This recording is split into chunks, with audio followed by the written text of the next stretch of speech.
70조항 취득하는 토지의 가격 변동에 대해서 설명을 다 드리고 이거를 답안에 어떻게 표현하는지 제가 구체적으로 말씀드릴게요. 깔끔하게 표현하는 방법. 자, 70조 5항에서는 이제 여기에 대한 규정을 얘기를 했고요. 여기에 대한 구체적인 것은 어디에 있냐면 시행령 38조 2에 있습니다. 시행령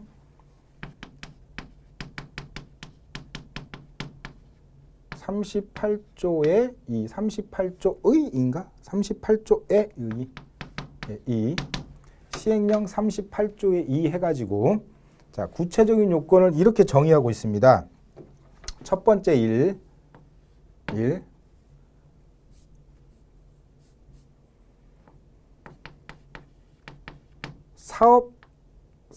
구체적으로 뭐라고 해야 되냐면 뭐라고 그럴까요?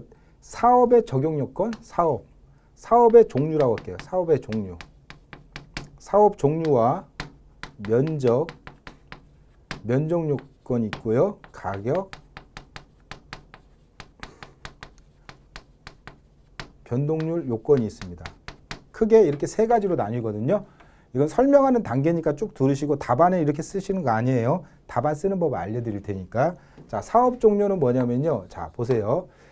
이게 지금 아까도 말씀드린 공익사업의 계획 시행 공고 고시나 아무튼 이런 일이 벌어졌을 때 이미 여기서 가격이 변동된 거 아니냐라는 지금 얘기잖아요. 추정이잖아요. 그죠? 그렇기 때문에 이러한 개발 이익이 지가가 급격하게 변동하려면 면사업이어야 돼요. 면사업. 이게 면이죠. 선사업이 아니어야 돼요. 즉 선형사업이 아닌 면사업이어야 돼요. 면사업. 이게 선형사업이라는 건 이런 거죠. 이런 사업. 대표적인 게 뭐가 있을까요? 선형사업은요. 대표적인 게 도로, 철도, 하천사업 이런 것들. 도로, 철도, 하천 쭉 선으로 가는 사업이잖아요. 선으로. 그죠? 도로, 철도, 하천 이런 선사업이 아니어야 돼요. 선형사업이 아닌 면사업이어야 돼요. 면. 하나의 일정한 이 구역을 설정하는 사업. 그리고 면사업이면 다 되는 게 아니고요. 면적은 20만 평방미터 이상이어야 돼요. 20만 평방미터 이상. 저기 보시면 20만 제곱미터 이상일 거라고 되어 있잖아요. 그렇죠? 그 다음에 이제 가격 변동률 요건인데 자 여기서 잘 들으셔야 되는 게 70조 5항은 이제 두 가지로 나뉘는데요. 아까처럼 사업인정 전과 사업인정 후로 나뉘죠. 자 사업인정 전과 후로 나뉘는데 자, 첫 번째가 이제 뭐냐면요. 1. 면사업이라고 그랬으니까 해당 공익사업지구 내 공익사업지구 내 표준지의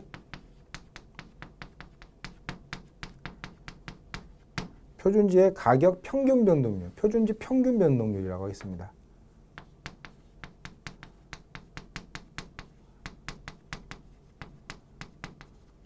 자, 공익사업지구 내 표준지 평균 변동률 하고요. 뭐하고 비교하냐면 해당 만약에 공익사업지구 내가 예를 들어서 어디라고 할까요? 어디라고 할까요? 예, 조금 이따가 한번 보여드린 게 화성시라고 할게요. 경기도 화성시. 예, 화성시라고 그럴게요. 화성시. 자, 그림을 하나 그릴까요, 여러분? 예, 그림을 하나 여기다 그려볼게요. 자, 화성시가 이렇게 있습니다, 여러분. 화성시예요, 화성시. 경기도 화성시. 그리고 공익사업 택지개발지구가 이렇게 있어요. 여기가 공익사업지구야.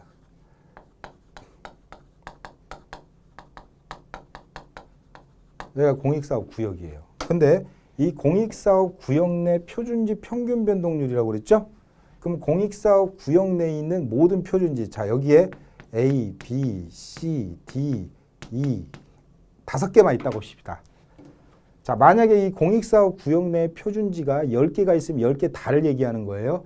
아무튼 공익사업 구역 내 그 표준지를 쓰든 안 쓰든 선정을 하든 안 하든 공익사업 구역 내에 있는 모든 표준지 5개죠. 5개. 이 5개의 용도 지역이 아니에요. 그냥 그 표준지 자체의 평균 변동률이에요. 평균 변동률. 표준지 자체의 평균 변동률이고 그 다음에 이제 이거보다 이제 공익사업 지구 구역 내 이제 상위 행정구역 개념이 뭐예요? 화성시죠. 화성시. 그죠? 상위 시공구라고 할게요. 상위 시공구 표준지 평균 변동률.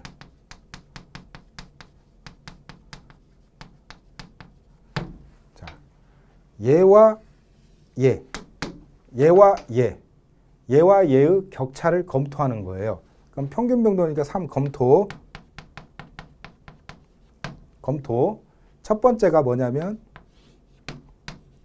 I가 그 38조 2에 보면 평균 전체 표준지 평균 차이가 3%포인트 이상이죠. 즉 1, 마이너스 2. 그냥 단순히 평균 변동률하고 이 평균 변동률하고 차이가 3%포인트 이상일 것이라고 되어 있어요. 3%포인트입니다. 이상이니까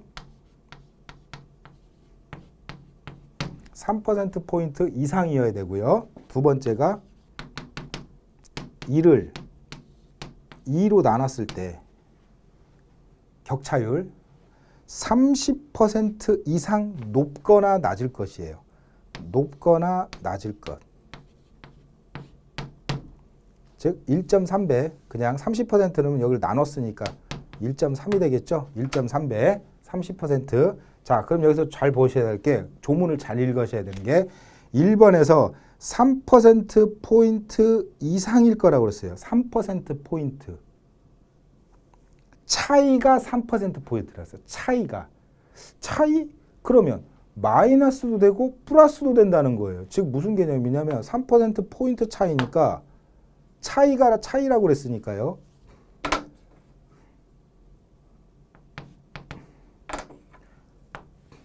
절대값 개념이에요. 절대값 개념. 플러스 4여도 되고 마이너스 4여도 된다는 거예요. 아시겠습니까? 여기는 그러면 1.3배보다 큰 경우고 작은 경우도 된다는 얘기예요. 이게 뭔 말이지? 아니 공익사업의 계획 공고 고시로 인해서 취득하는 토지의 가격이 변동됐다는 얘기는 일반적으로 가격이 상승했으니 그 상승분의 개발 이익을 배제하기 위한 조건 아니냐. 70조 5항이. 그런 취지로 만든 거라고 단순하게 생각할 수 있잖아요. 근데 그것뿐만 있는 게 아니고 왜 여러분 개발 이익만 생각하십니까? 개발 손실도 발생할 수 있어요. 예를 들어서 그 큰 지역에 환경 어떤 오염 처리, 그 폐기물 매립단지가 생긴다고 생각해 보세요. 폐기물 매립단지가. 한 면적이 한 25만 평방미터, 제곱미터 이상에. 그 일대 지가가 다 어떻게 되겠어요? 오히려 하락해버릴 거 아니에요. 즉 하락할 때도 그 하락분을 최소화시키라는 얘기죠. 그런 의미도 돼 있는 거예요. 즉 개발 이익도 있지만 개발 손실도 반영을 하라는 얘기예요. 그래서 절대값입니다, 여러분. 플러스인 경우는 개발 이익일 것이지만 마이너스인 경우는 개발 손실을 얘기하는 거겠죠. 마찬가지로. 이해하셨죠? 그럼 이 두 개를 오화 조건이 아니에요. 이 두 개가 동시에 충족을 해요. 엔드에서 동시 충족이어야 돼요. 마찬가지로 얘 다 동시 충족이에요. 어느 하나만 위배돼도 검토할 필요가 없어요. 즉 면적이 30만을 하는데 사업이 선형사업이래. 그럼 검토 대상 아니에요. 아시겠죠? 선형사업이 아니고 면사업이고 면적이 30만인데 가격 변동률 검토를 했더니 얘는 3%포인트 이상인데 얘가 1.3배가 안 됐어. 1.1이야. 그러면 이것도 충족 안 한 거예요. 즉 70조 5항을 쓸 필요가 없는 거예요. 그냥 뭘로 가요? 70조 4항으로 적용하면 돼. 즉 얘로 인해서 일로 가야 되는데 요건을 검토해 보니까 여기로 갈 수 있는 요건이 해당이 안 되기 때문에 그냥 너를 원칙으로 해서 너를 쓰겠다. 23년. 이 말이에요. 무슨 말인지 알겠죠?